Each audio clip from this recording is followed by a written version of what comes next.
Assalamualaikum students, welcome once again in our physics class and I hope you all are good and fine. Now we are going to start this class with a numerical of 4.7. As you know guys, we have completed 6 numerical of this chapter number 4, which is motion and force. So in previous class we have completed 6 numerical of this chapter. Now we are going to start this class with a numerical of 4.7. तो page number 69 open कर लीजिएगा, 4.7 start करने जा रहे हैं. तो 4.7 जरा देख लीजिएगा 4.7 में क्या लिखा हुआ है. 4.7 में कह रहा है कि when two bodies या if two bodies A and B are attached to the end of a string which pass over a pulley so that they hang vertically. ठीक है बेटे, दो बॉडीज हैं, दोनों जो है वो स्ट्रिंग से अटैच हैं, पुली के ऊपर से पास हो रही हैं और दोनों जो हैं वो वर्टिकली हैंग है. तो इसका मतलब इतनी कंडीशन आपको ये बता रही है कि ये केस 1 का न्यूमेरिकल है. तो पुली की अगर आप लोगों को याद हो, पुली के हमने दो केसेस डिस्कस किए थे, केस 1 और केस 2.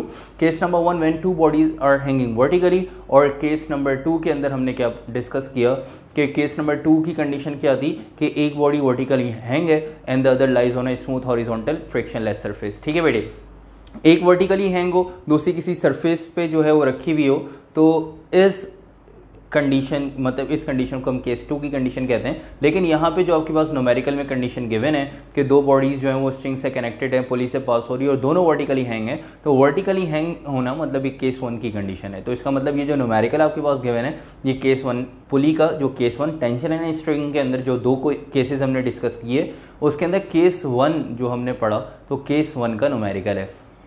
तो केस 1 के न्यूमेरिकल की अगर हम बात करें तो इसमें आगे क्या कह रहे हैं कि if the mass of body B is 4 kg, find the mass of body A which moves up with an acceleration of 0.5 meter into second inverse square. कह रहे हैं कि अगर बॉडी B का मास 4 kg है तो बॉडी A का जो है वो मास फाइंड करें जो कि मूव करते ऊपर जा रही है. किस एक्सेलेरेशन से मूव कर रही है? 0.5 metre into second inverse square के एक्सेलेरेशन से बॉडी A मूव कर रही है. तो बॉडी A का मास फाइंड करना है और बॉडी बी जो है उसका मास गिवन है 4 kg. तो ये तो थी न्यूमेरिकल की वर्डिंग. तो थोड़ी बहुत आपको कंडीशन आपको समझ में आई होगी न्यूमेरिकल में क्या कहना चाह रहा है एग्जामिनर कि बॉडी बी का मास 4 kg है, बॉडी ए का मास फाइंड करें जो कि मूव करते ऊपर जा रही है, मतलब बॉडी ए मूव करते हुए ऊपर जा रही है, दैट सी बात है. केस 1 है, दोनों बॉडीज वर्टिकली हैंग है, एक बॉडी मूव करते हुए नीचे जाती है तो दूसरी मूव करते ऊपर, दूसरी मूव करते हुए नीचे जाएगी तो फर्स्ट मूव करते हुए ऊपर जाएगी अपवर्ड मोशन में. ठीक है बेटे, तो न्यूमेरिकल स्टार्ट करने से पहले उसकी डायग्राम आपके सामने यहाँ पे बनी हुई है. अगर आपको याद हो तो डायग्राम देख के ही आपको जो है वो केस 1 जो है वो याद आ जाएगा कि केस 1 में हमने कुछ इसी तरह की डायग्राम हमने पढ़ी थी. लेकिन केस 1 और इस न्यूमेरिकल में एक छोटा सा डिफरेंस है. ठीक है, वो ये डिफरेंस है कि केस 1 में हमने पढ़ा कि बॉडी ए मूव करते हुए नीचे जा रही है और बॉडी बी मूव करते ऊपर जा रही है. आप देख सकते हैं केस नंबर 1 जो हमने पढ़ा था, तो केस नंबर 1 का लेक्चर आप लोग जो है वो खोल के देख सकते हैं कि केस नंबर 1 में हमने क्या डिस्कस किया था कि एक बॉडी जो मूव करते हुए नीचे जा रही हो बॉडी ए है और जो मूव करते ऊपर जा रही हो बॉडी बी है. लेकिन यहाँ पे जो है वो कंडीशन थोड़ी सी डिफरेंट जो है वो एग्जामिनर ने क्वेश्चन में दे दी कि बोला जा रहा है कि वही बॉडी बी का मास 4 kg है, बॉडी बी का मास देखें, बॉडी बी का मास 4 kg है, बॉडी ए का मास आपने क्या करना है फाइंड करना है, बॉडी ए का मास क्या करना है फाइंड करना है जो कि मूव करते ऊपर जा रही है. तो ये डायग्राम मैंने न्यूमेरिकल के अकॉर्डिंग बनाई है, केस 1 के अकॉर्डिंग नहीं बनाई. न्यूमेरिकल में बोल रहा था कि बॉडी बी का मास 4 kg है, बॉडी ए का मास जो है फाइंड करें जो कि मूव करते हुए कहाँ जा रही है? ऊपर जा रही है. तो बेटे बॉडी ए मूव करते ऊपर जा रही है तो इसका मतलब बॉडी बी मूव करते हुए कहाँ जाएगी? डाउनवर्ड. अंडरस्टूड है कि एक बॉडी अगर अपवर्ड मूव करेगी तो दूसरी बॉडी जो है ऑटोमेटिकली क्या करेगी? मूव करेगी, डाउनवर्ड मूव करेगी. तो बॉडी ए मूव करते ऊपर जा रही थी, बॉडी बी मूव करते हुए कहाँ जाएगी बेटा? नीचे, डाउनवर्ड मोशन में. ठीक है, अब बॉडी ए का मास आपने जो है वो क्या करना है? फाइंड करना है. बॉडी ए मूव करते ऊपर क्यों जा रही है? इसका मतलब बॉडी बी का मास ज्यादा होगा. ठीक है, बॉडी बी का मास गिवन है 4 kg, इसका मतलब बॉडी बी का मास बॉडी ए के मास से ज्यादा है. बॉडी ए का मास क्या होगा? कम होगा. वो कितना कम है वो आपने यहाँ पे फाइंड करके बताना है. ठीक है, तो यहाँ तक तो आपको बात समझ में आ गई कि बॉडी बी मूव करते हुए नीचे जा रही है, बॉडी ए मूव करते ऊपर जा रही है, बॉडी बी का मास 4 kg है, बॉडी ए का मास जो है फाइंड करना है. यहाँ पे फिर एक और सवाल कि भाई सर लिखा हुआ तो नहीं है यहाँ पे कि बॉडी बी मूव करते हुए नीचे जा रही है डाउनवर्ड मोशन में. इसके लिए कंडीशन हमने यूज़ की कि बेटे बॉडी ए के लिए तो लिखा हुआ है ना कि find the mass of body A which moves up with an acceleration of 0.5. Body A move करते हुए जो ऊपर जा रही है, जिस एक्सेलरेशन से जा रही है वो एक्सेलरेशन क्या है? 0.5 metre into second inverse square. ठीक है बेटे, तो 0.5 की एक्सेलरेशन से बॉडी ए मूव करते ऊपर जा रही है। जब एक बॉडी मूव करते ऊपर जाएगी तो दूसरी बॉडी मूव करते हुए नीचे आएगी। ठीक है बेटे, तो ये बात आपको यहाँ तक समझ में आ गई।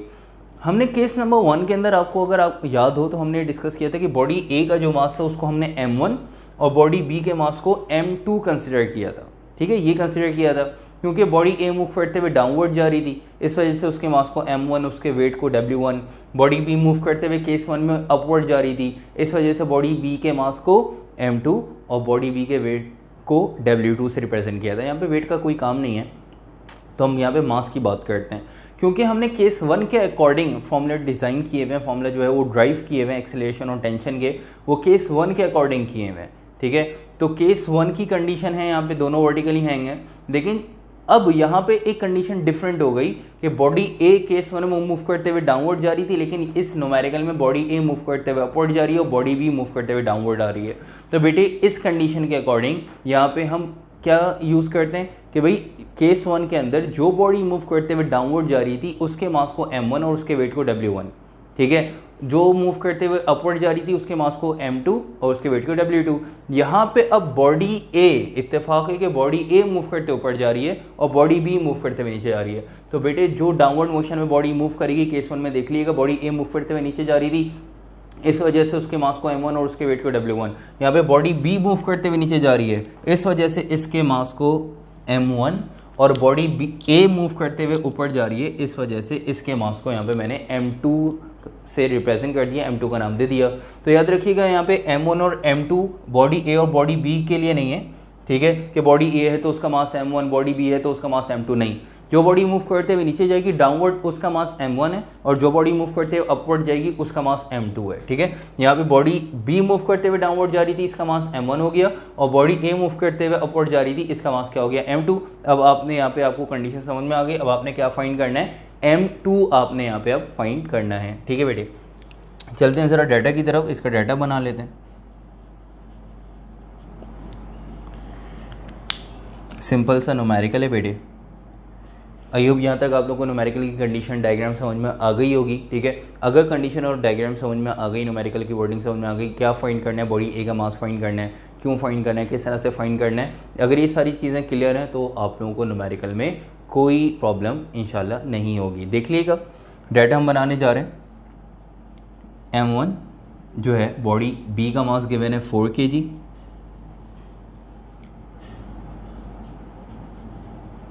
और बॉडी ए का मास मतलब m2 यहाँ पे फाइंड करना है। ठीक है, अच्छा जी, जो फाइंड करना होता है उसको हम एंड में लिखते हैं, तो इससे पहले जो चीज़ हमारे पास गिवन है वो लिख लेते हैं। ठीक है, जैसे एक्सेलरेशन गिवन है बेटा, आप देख सकते हैं कि एक्सेलरेशन आपके पास 0.5 metre into second inverse square. इसी तरह आप देखें क्वेश्चन के बिल्कुल एंड में लिखा हुआ है take G equals to 10 meter into second inverse square. तो जी की वैल्यू हमने क्या लेनी है 10, एक्सेलरेशन ड्यू टू ग्रेविटी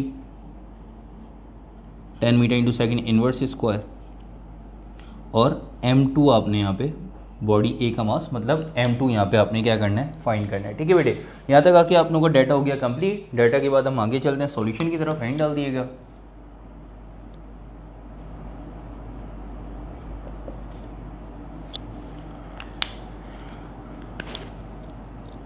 जो फाइंड करना है वो लिख लेंगे बेटे कि क्या फाइंड करना है, m2 आपने जो है वो क्या करना है, फाइंड करना है। m2 फाइंड करने जा रहे हैं तो उसके लिए फॉर्मूला यहाँ पे यूज़ करेंगे m2 के लिए। बेटा क्या गिवन है, एक्सेलरेशन गिवन है। ठीक है, तो केस 1 के दो फॉर्मूलाज हमने डिस्कस किए थे, एक एक्सेलरेशन का और टेंशन का। इसके प्रीवियस जो लेक्चर था, इसका जो प्रीवियस वीडियो है उसमें आप देख सकते हैं कि उसमें आपके पास सारे फॉर्मूलाज लिखे हुए हैं। तो केस 1 के दो फॉर्मूलाज मैंने लिखवाए हैं, कौन से, एक्सेलरेशन और टेंशन। ठीक है, आप केस 1 में भी जाके देख सकते हैं उस लेक्चर में कि केस 1 के दो फॉर्मूलाज हमने ड्राइव किए थे, एक एक्सेलरेशन और टेंशन का। यहाँ पे सिर्फ एक्सेलरेशन गिवन है, ठीक है, टेंशन का कोई जिक्र नहीं है, तो इस वजह से एक्सेलरेशन का फॉर्मूला हम यूज़ करेंगे केस 1 का। ठीक है बेटे, तो m2 कैलकुलेट करने जा रहे हैं, उसके लिए हम केस 1 के एक्सेलरेशन का फॉर्मूला यूज़ करेंगे। एक्सेलरेशन का फॉर्मूला क्या था, a equals to m1 minus m2 into g divided by m1 plus m2। ठीक है बेटे, ये फॉर्मूला आपको याद होना चाहिए। ये फॉर्मूला हमने एक्सेलरेशन का यूज़ किया इस वजह से ताकि यहाँ से हम M2 बॉडी ए का मास जो है वो हम कैलकुलेट कर सकें। चलते हैं ज़रा सॉल्यूशन की तरफ। ए एक्सेलरेशन, इसकी जगह इसकी वैल्यू आ जाएगी 0.5। M1 आपके पास कितना है बेटा 4 माइनस M2 फाइंड करना है, जी की जगह आ जाएगा 10। M1 4 है प्लस M2 आपने यहाँ पे फाइंड करना है, तो M2 एज इट इज़ रहेगा। ठीक है बेटा, यहाँ तक कोई कन्फ्यूजन? आपने फॉर्मूले में वैल्यूज पुट कर दी कि एक्सेलरेशन की जगह एक्सेलरेशन की वैल्यू 0.5, M1 की जगह M1 की वैल्यू 4, ठीक है। फिर नीचे डिनोमिनेटर में M1 की जगह M1 की वैल्यू 4, ठीक है। तो M2 फाइंड करना था, तो इस वजह से M2 एज इट इज़ रहा। जी की जगह एक्सेलरेशन ड्यू टू ग्रेविटी, जी की जगह जो है वो आपके पास वैल्यू आ गई 10। फॉर्मूले में वैल्यूज पुट कर दी, अब इनको हम सॉल्व करते हैं। आप देख सकते हैं कि वैल्यू नीचे डिवाइड हो रही है, दूसरी तरफ जाके 0.5 से क्या हो जाएगी मल्टीप्लाई, तो 0.5 इंटू ये पूरी दोनों वैल्यू आके 0.5 से मल्टीप्लाई, मतलब 4 plus M2 equals to 4 minus M2 और ब्रैकेट के बाहर क्या है 10।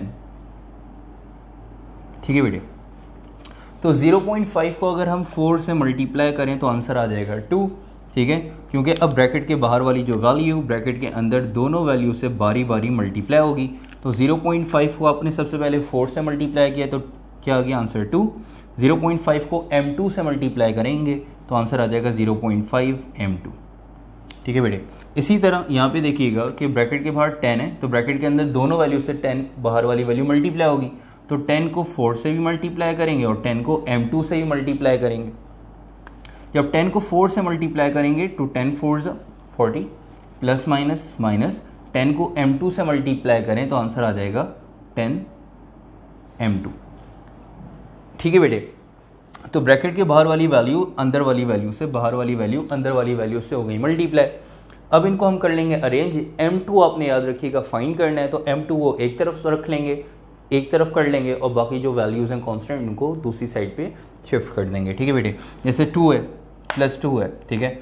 अब क्या करेंगे, आप देख सकते हैं कि माइनस 10 M2 इधर आके क्या हो जाएगा प्लस 10 M2 और प्लस 2 को दूसरी तरफ भेज के माइनस 2, ठीक है, कर देंगे। मतलब M2 को एक तरफ, बाकी कांस्टेंट वैल्यूज़ को एक तरफ। ठीक है, तो माइनस 10 M2 इधर आके बेटा प्लस 10 M2, पहले से आपके पास 0.5 M2 था। ठीक है, राइट साइड पे पहले से लिखा हुआ है 40 प्लस 2, दूसरी तरफ जाके क्या हो जाएगा बेटे माइनस 2, प्लस 2 दूसरी तरफ जाके क्या हो गया माइनस 2। ठीक है, आप देख सकते हैं क्या करा, प्लस 10 M2 इधर आके, सॉरी माइनस 10 M2 इधर आके क्या हो गया बेटा प्लस 10 M2। पहले से वैल्यू लिखी हुई थी 0.5 M2, ठीक है। राइट साइड पे आप देख सकते हैं पहले से वैल्यू लिखी हुई 40 और प्लस 2 दूसरी तरफ जाके क्या हो गया माइनस 2। आपने M2 वाली वैल्यूज़ को एक तरफ कर लिया ताकि M2 ईजिली फाइंड कर सकें और बाकी कांस्टेंट वैल्यू को एक तरफ शिफ्ट करा दिया। इन दोनों को जब ऐड कराएंगे 10 M2 प्लस 0.5 M2 तो आंसर आ जाएगा आपके पास 10.5 M2 और 40 माइनस 2 आंसर आ जाएगा बेटे आपके पास 38। अब ये वैल्यू 10.5 M2 से क्या हो रही है मल्टीप्लाई, दूसरी तरफ जाके 38 से क्या हो जाएगी डिवाइड, तो M2 equals to 38 divided by 10.5। ठीक है, इन दोनों को डिवाइड करेंगे, जो आंसर आएगा वो हमारा फाइनल M2 का आंसर होगा। ठीक है बेटे, तो हम डिवाइड करते हैं, 38 को डिवाइड करना है 10.5 से, तो आंसर आपके पास आ रहा है 3.619, तो राउंड ऑफ कर लेंगे 3.62, ये आपके पास आंसर आ जाएगा M2 का 3.62 और यूनिट आ जाएगा आपके पास बेटा kg। ये आपने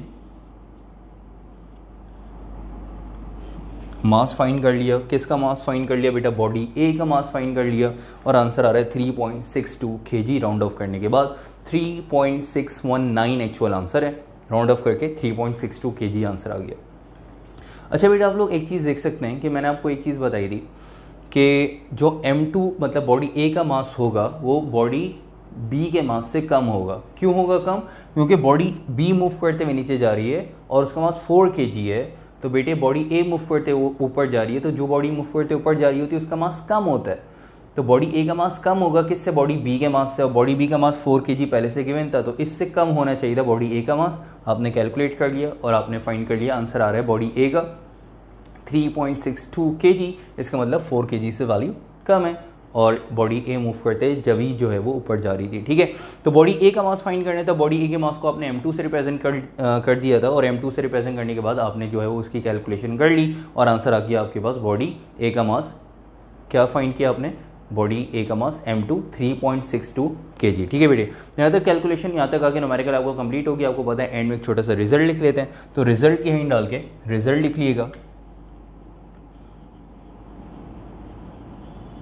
रिजल्ट की हिंट डाल के रिजल्ट लिख लिएगा कि the mass of body A is 3.62 kg। The mass of body A is 3.62 kg। ठीक है बेटे, जब यहाँ तक आके ये न्यूमेरिकल कंप्लीट हो गया 4.7, तो उसके बाद हम स्टार्ट करेंगे last numerical of this chapter which is 4.8। ठीक है बेटे, तो 4.8 स्टार्ट करने जा रहे हैं। देख लीजिएगा 4.8, देखिएगा 4.8 में क्या कह रहा है। 4.8 में कह रहा है कि a rectangular metal block of mass 4 kg rest on the top of a metal surface. The coefficient of friction between the box and the metal surface is 0.2. What force parallel to the surface is needed to move the block? कह रहे कि 4 kg का metal block है और metal की surface के ऊपर जो है वो लाई कर रहा है और the coefficient of friction between the box and the metal surface. ठीक है, तो एक मेटल की सरफेस के ऊपर मेटल का बॉक्स रखा हुआ है, उनके बिटवीन जो कोफिशिएंट ऑफ फ्रिक्शन है वो कोफिशिएंट ऑफ फ्रिक्शन की वैल्यू 0.2 है। ठीक है, और क्या फाइंड करना है, कह रहे हैं कि इस बॉक्स पे, मेटल के बॉक्स पे फोर्स, पैरेलल फोर्स कितनी अप्लाई करें। पैरेलल फोर्स की बात हो रही है। ठीक है, तो इसका मतलब एंगल 0 हो जाएगा, पैरेलल फोर्स होगी। ठीक है, तो इसमें सिंपल फ्रिक्शन का फॉर्मूला जो है वो यूज़ करेंगे। अगर कोई ना कोई एंगल बन रहा होता है तो फिर हम यहाँ पे डिफरेंट फॉर्मूला यूज़ करते हैं। ठीक है, तो यहाँ पे बोला पैरेलल फोर्स यहाँ पे कितनी अप्लाई करें जिससे जो है वो ब्लॉक जो है वो मूव कर जाए, वो फोर्स आपने यहाँ पे फाइंड करके बतानी है। तो दोबारा से देख लीजिएगा कि मेटल की सरफेस है, उसके ऊपर मेटल का ब्लॉक रखा हुआ है, उस ब्लॉक पे कितनी फोर्स अप्लाई करें जिससे ब्लॉक मूव कर जाए, जबकि उनके बिटवीन कोफिशिएंट ऑफ फ्रिक्शन 0.2 है। ठीक है, कोफिशिएंट ऑफ फ्रिक्शन का कोई यूनिट नहीं होता, ये हम प्रीवियस क्लासेस में डिस्कस कर चुके हैं। अच्छा बेटा, देख लीजिएगा न्यूमेरिकल की डायग्राम। एक मेटल की सरफेस है, ठीक है बेटे, इसके ऊपर मेटल का ब्लॉक रखा हुआ है।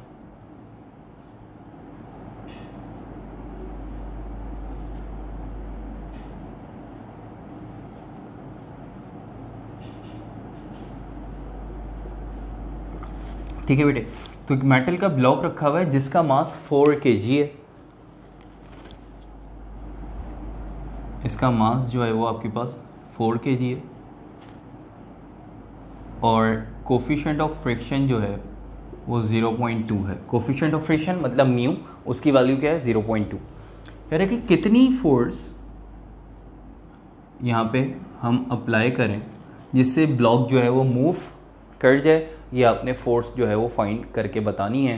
ठीक है, और ये कौन सी फोर्स होगी, फ्रिक्शनल फोर्स यहाँ पे कितनी अप्लाई करें जो जिससे ब्लॉक जो है वो मूव कर जाए। अच्छा बेटा, तो वो फोर्स आपने यहाँ पे फाइंड करके बतानी है, उसके लिए फॉर्मूला आपको पता होना चाहिए। आप लोग प्रीवियस लेक्चर में देख सकते हैं, प्रीवियस वीडियो में कि मैंने जो है वो सारे फॉर्मूलाज लाइन से लिखे हुए, आप लोगों ने कॉपी भी कर लिए होंगे अपने पास, तो आप लोग को पता लग जाएगा कौन सा फॉर्मूला हम यहाँ पे यूज़ करेंगे। पहले हम बनाते हैं इसका डाटा।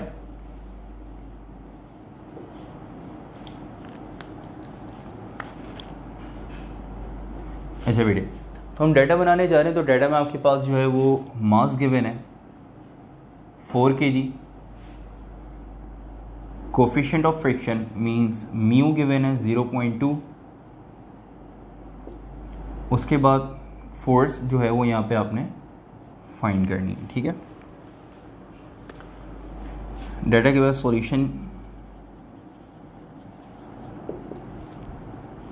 के हिंट डालेंगे और सॉल्यूशन में जो चीज़ आपको फाइंड करनी है सबसे पहले लिख लेंगे for F equal to question mark. Force जो है वो यहाँ पे आप फाइंड करने जा रहे हैं। अब यहाँ पे फॉर्मूला कौन से यूज़ करेंगे, आपने फ्रिक्शन का एक फॉर्मूला पढ़ा कि F equals to mu R, F equals to mu R. ये फॉर्मूला आपने जो है वो लास्ट क्लास में डिस्कस किया था, ठीक है, और प्रीवियस लेक्चर में भी, कि भाई F equals to mu R friction का एक फार्मूला है और ये हम यहाँ पे यूज़ करने जा रहे हैं ये फ्रिक्शनल फोर्स कैलकुलेट करने के लिए।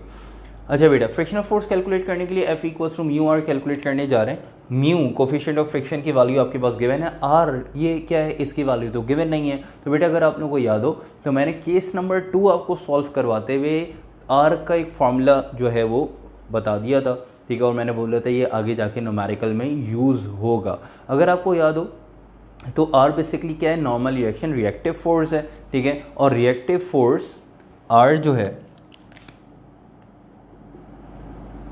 ये किसके बराबर है बेटा, आर बराबर होती है किसके, वेट के, ठीक है। रिएक्टिव फोर्स किसके बराबर है, वेट के, और वेट बराबर होता है किसके, वेट बराबर होता है किसके बेटा, mg के, सही है। तो इसका मतलब ये हुआ यहाँ पे कि r जो है बराबर है किसके, वेट के, और वेट जो है वो किसके बराबर है, mg के। तो इसका मतलब r यहाँ पे किसके बराबर हो जाएगा, mg के, ठीक है। तो r की जगह r की वैल्यू यहाँ पे पुट कर देंगे,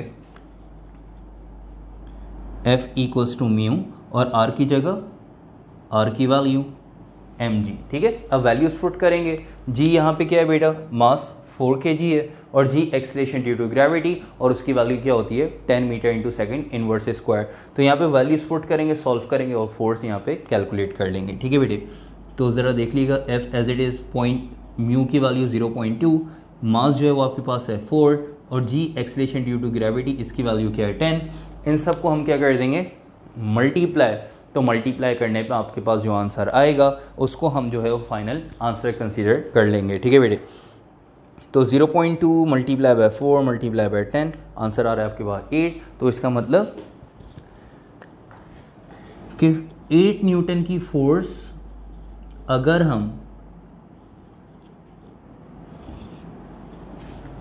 8 न्यूटन की फोर्स अप्लाई करेंगे तो ब्लॉक जो है वो मूव कर जाएगा, ठीक है। 1 न्यूटन की फोर्स अप्लाई करेंगे तो यहाँ पे ब्लॉक मूव नहीं करेगा, क्योंकि यहाँ पे जो फ्रिक्शनल फोर्स प्रोड्यूस हो रही है वो कितनी है, 8 न्यूटन की है, ठीक है।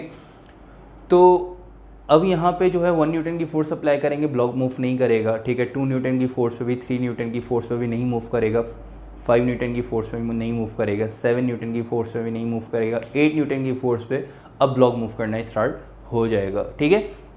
तो ब्लॉक, इसका मतलब क्या है कि आप ये कह सकते हैं कि ये maximum value of static friction है, मतलब ये लिमिटिंग फोर्स ऑफ फ्रिक्शन है, ठीक है। आपको याद हो तो हमने म्यू का जो फॉर्मूला ड्राइव किया था, mu equals to F upon R, वहाँ पे जो एफ था वो limiting force of friction. Limiting force of friction में मैंने आपको बताया था, लिमिटिंग फोर्स ऑफ फ्रिक्शन क्या है, the maximum value of static friction, ठीक है।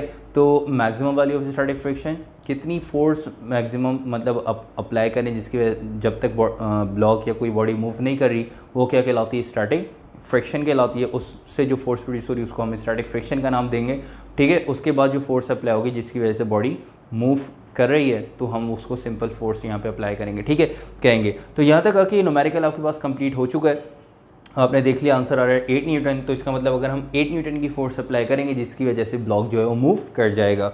तो यहाँ तक आके न्यूमेरिकल कंप्लीट हो गया। एंड में आपको पता है छोटा सा रिजल्ट लिख लेंगे एक लाइन में। तो यहाँ तक कॉपी करने के बाद एंड में रिजल्ट के हिंट डाल के रिजल्ट लिख लीजिएगा। तो रिजल्ट के हिंट डाल के इसका रिजल्ट लिख लीजिएगा। रिजल्ट में लिख लीजिएगा कि the force parallel to the surface is needed to move the block is the force parallel to the surface is needed to move the block is 8 Newton. The force parallel to the surface is needed to move the block is 8 Newton. ठीक है बेटे, यहाँ तक आके ये numerical complete हो गया और यहाँ तक आके जो है वो आपके पास ये चैप्टर भी जो है वो कंप्लीट हो गया। अब आप लोगों ने क्या करना है, पूरा चैप्टर जो है वो रिवाइज करना है और पूरे चैप्टर की अच्छी से जो है वो केस 1 केस 2 की अच्छी से प्रैक्टिस करनी है, पूरे चैप्टर की अच्छी से प्रैक्टिस करनी है, ठीक है। हमने जो है वो काफ़ी इंपॉर्टेंट चीज़ें यहाँ पे डिस्कस की इस चैप्टर के अंदर। फोर्स का मेन टॉपिक हमने डिस्कस किया, फिर उसके बाद नेट फोर्स क्या होती है उसकी कंडीशन डिस्कस की, और उसके अंदर parallel forces, like forces, unlike forces, ये हमने डिस्कस की। उसके बाद हमने केस 1 और केस 2 टेंशन इन स्ट्रिंग का टॉपिक डिस्कस किया, जिसके अंदर हम पुली के केस 1 और केस 2 ठीक है जो है वो हमने डिस्कस किए। काफ़ी इंपॉर्टेंट डेरिवेशन है, मैंने आपको बताया था 7 नंबर की कोई एक डेरिवेशन पेपर में आ सकती है, ठीक है। उसके बाद फिर हमने जो है वो नेक्स्ट टॉपिक डिस्कस किया, वो हमने क्या डिस्कस किया बेटा, फ्रिक्शन का। तो फ्रिक्शन के बाद हमने फ्रिक्शन का पूरा टॉपिक, उसके अंदर टाइप्स जो है फ्रिक्शन की डिस्कस की, conditions of friction, states of friction, friction के फैक्टर डिस्कस किए, जिससे फ्रिक्शन का हमने फॉर्मूला जो है वो ड्राइव किया, वही फॉर्मूला जो है वो हमने यहाँ पे इस न्यूमेरिकल में यूज़ किया था। फिर हमने जो है वो मोमेंटम का टॉपिक डिस्कस किया, मोमेंटम में फिर हमने law of conservation of linear momentum और उसका भी एक रिलेशन ड्राइव किया था, law of conservation of linear momentum का, और वो रिलेशन जो है वो हमने एक न्यूमेरिकल में भी यूज़ किया इस चैप्टर के, ठीक है। फिर हमने एंड में चैप्टर के 8 न्यूमेरिकल्स जो हैं वो डिस्कस किए। तो काफ़ी इंटरेस्टिंग और काफ़ी जो है वो अच्छा चैप्टर था, यहाँ तक आके जो है वो कंप्लीट हो गया। इंशाल्लाह नेक्स्ट क्लास में हम चैप्टर नंबर 5 डिस्कस करेंगे विच इज़ वेक्टर्स। तो चैप्टर नंबर 5 वेक्टर्स में हम जो है वो पढ़ने वाले हैं वेक्टर्स, स्केलर और वेक्टर्स क्वांटिटीज़ जो हमने इससे पहले जो है वो डिस्कस की थी, उनके बारे में हम पढ़ने जा रहे हैं। वेक्टर्स काफ़ी इंटरेस्टिंग, ठीक है, और मज़े का चैप्टर है। तो इंशाल्लाह नेक्स्ट क्लास में मुलाकात होती है। चैप्टर्स के न्यूमेरिकल्स जो हैं, चैप्टर नंबर 4 के जो न्यूमेरिकल्स हमने पढ़े, इनकी प्रैक्टिस लाजमी कर लीजिएगा, क्योंकि एक न्यूमेरिकल पेपर में इस चैप्टर से जो 8 न्यूमेरिकल हमने डिस्कस किए, इनमें से एक न्यूमेरिकल पेपर में आना ही आना है, ठीक है। तो 4 मार्क्स का एक जो है वो आपके पास न्यूमेरिकल आ सकता है, तो इस वजह से जो है वो काफ़ी अच्छी जो है वो प्रैक्टिस करनी है इन 4 न्यूमेरिकल्स की। फिर इंशाल्लाह नेक्स्ट क्लास में चैप्टर नंबर 5 स्टार्ट करते हैं। तब तक के लिए अपना ख्याल रखिएगा। अल्लाह हाफिज़।